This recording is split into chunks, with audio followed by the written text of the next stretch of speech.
We are tracking breaking news out of Ontario. The province's finance minister, Rodphillips, has resigned after returning from a controversial holiday to the Caribbean. Phillips released a statement just a short while ago. The CBC's Natasha Fatta is tracking all the details. This is moving very quickly, Natasha. If we look at the last 24 hours, what is Minister Phillips now saying? Jen, you took the words right out of my mouth. I can't believe how quickly this story has moved, just even today, since 8 a.m. Eastern. But now the latest development, as you rightly mentioned, is that Phillips himself has issued a statement. He's no longer Minister Phillips because he has resigned. So let's bring up part of the statement where he says, "Today I submitted my resignation as Ontario's Minister of Finance. Traveling over the holidays was the wrong decision, and I once again offer my unreserved apology. Ensuring Ontario emerges from COVID-19 in a strong position was my priority as the Minister of Finance, and it should be the government's priority going forward. Together, we laid the groundwork for what recovery is in Ontario's action plan: protect, support, recover. I know that important work will continue, and I wish Minister Bethlen Falvey, who is now his replacement, all the best as he takes on this additional responsibility." He thanks his family, political staff, and officials in the Ministry of Finance, and he says that he looks forward to focusing his efforts on continuing to serve the people of Ajax as their member of provincial parliament. So that answers another big question we had. If he is stepping down as the finance minister, is he also stepping down as an MPP? Clearly, he is not. But what's going to be interesting to see, Jen, is when it comes to re-election time, whether the electorate will forgive him for going on this vacation. And again, a bit of background for folks who are just catching up on all of the developments.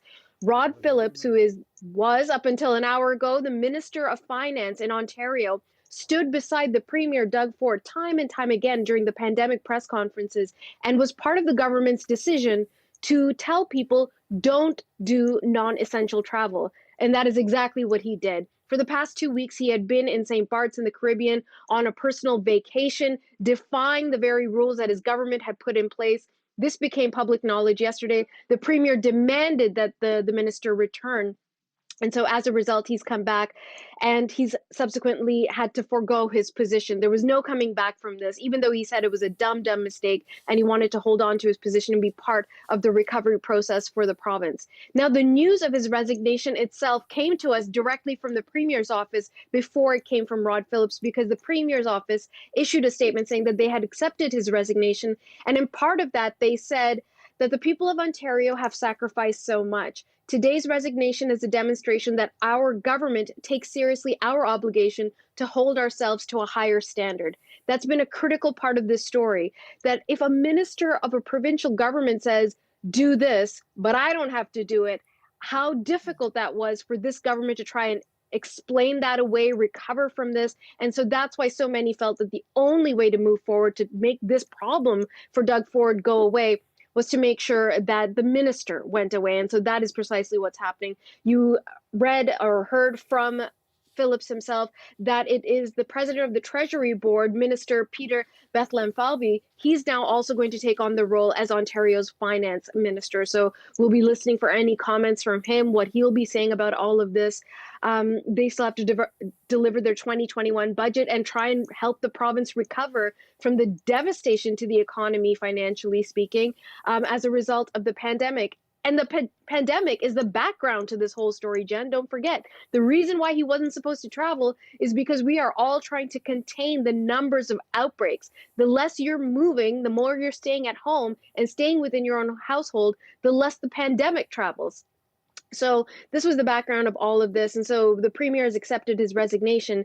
But the problem is that the Premier knew 2 weeks ago that Phillips was in the Caribbean, and he didn't ask for Phillips to come back until the news became public yesterday. So you can bet his opponents are jumping on that point. And the NDP leader, Andrea Horwath, just issued a statement a short while ago, and I'll read part of that for you. She says, Doug Ford knew about Rod Phillips' trip to St. Bart's 2 weeks ago. Not only did Ford not fire him then, he helped him keep the trip a secret.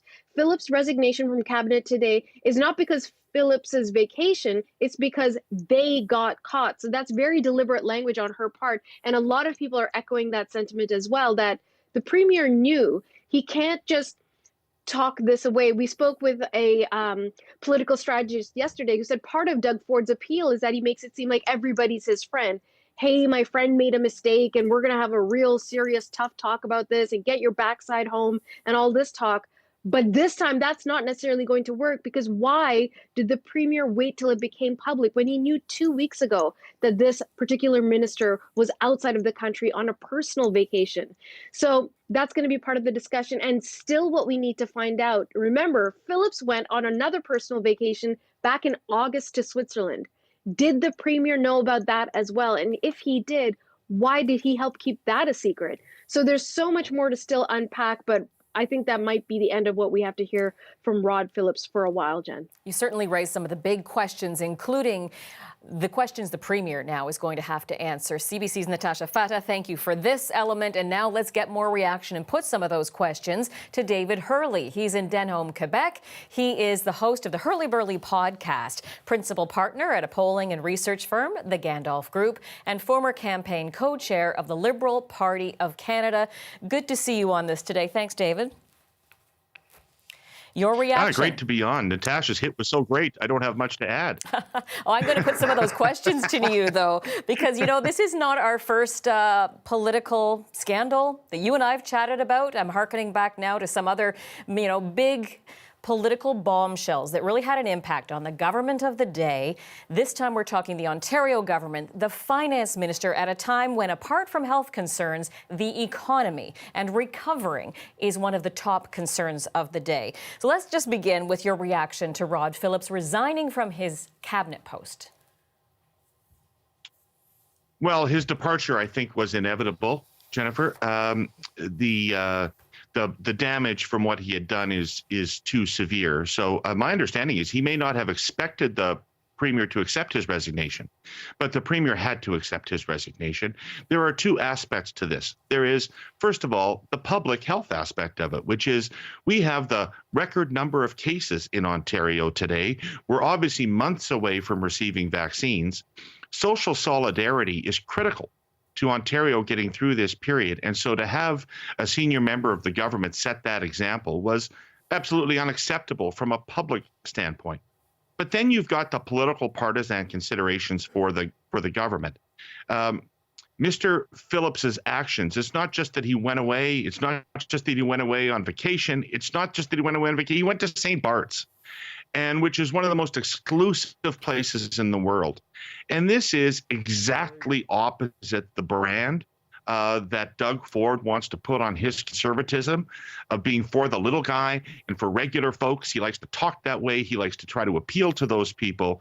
And so to be associating with fat cats who blow off public health crises to go to St. Bart's was just simply unacceptable. The problem is, as Natasha said, that this step for the government was necessary, but this does not end it, because the premier did know for a couple of weeks. And so right now we're left with the impression that the premier didn't personally see anything wrong with this until the media reported it and Ontarians saw something wrong with it. And so he's going to have to answer still for his actions over the last couple of weeks and perhaps for that trip to Switzerland in the summer. And I wonder what you expect he can do in terms of tamping down that criticism. Now the focus is on the premier in many ways because of the fact that he admitted yesterday he knew a couple of weeks ago that his finance minister was on a beach in the Caribbean. What are the most important questions that Doug Ford has to answer now as he hopes to regain any credibility that has now been lost in all of this? I don't think there's any option for him but to be straight with people and to apologize for the fact that he made himself a mistake in judgment. He has said that he found out after Mr. Phillips left. I think that's a key factor for him. And he may just tell us that in his judgment, he didn't want to order him back from once he was already on the trip, and that was an error of judgment in his part. I don't think he can do much more than throw himself on the mercy of the court in that regard. People have had a fair bit of patience with Mr. Ford, and apologies often go a very long way if they're genuine. And so that would be the route that I would go with if I was Mr. Ford, for sure. I wonder if that washes with the public this time, though, because there's an element here of do as I say, not as I do. And as you know, the Premier has also faced criticism. For example, earlier in the summer, telling people not to go to their cottages. He went to his cottage. Don't have people over for Mother's Day. He had family over for Mother's Day. Optics are very important, especially at a time when people are being told you can't go visit your mother in a long-term care home and you can't go to a funeral of a family member. What's more important than optics when it comes to this at this important time? Not much. Well, I mean, I guess actions, getting the vaccine out, that's one way that they can turn the page on this, is if they start doing something serious about vaccinating people and dealing with that. They definitely need to do something to get people's attention onto something else. But first, they need to seal this off and cauterize it to the extent that you can. Your point, though, is exactly right. They carry this with them to the next election. This is part of the legacy. They've done some things well with respect to COVID. They've done other things poorly. When you're a government, you build up, you put bricks on a wall, and eventually that wall defeats you. This exercise with Mr. Phillips is several large bricks into that wall, and this will be something that will be talked about on the doorsteps of the next election campaign. It's not necessarily definitive or determinative, but it's not going to go away. Well, final thought on that then. What do you expect the opposition to be able to do with this in the polls? The NDP people, the NDP leader, Andrea Horwath, as we heard from Natasha earlier, reminding people that the Premier knew about this vacation but didn't say anything. So what do you expect we'll see in terms of political fallout in the days ahead? I think the opposition, now that they've got the finance minister, are now going to go after the Premier, and they're going to go after the Premier hard.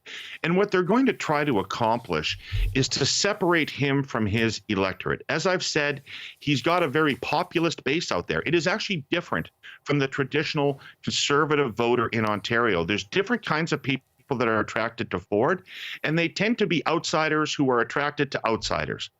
And so the fact that he's hanging around with people like Phillips, who's the ultimate insider and vacationing at St. Bart's, is if the opposition can meld that, they can separate Ford from his base. And if they separate Ford from his base, he's in an awful lot of trouble.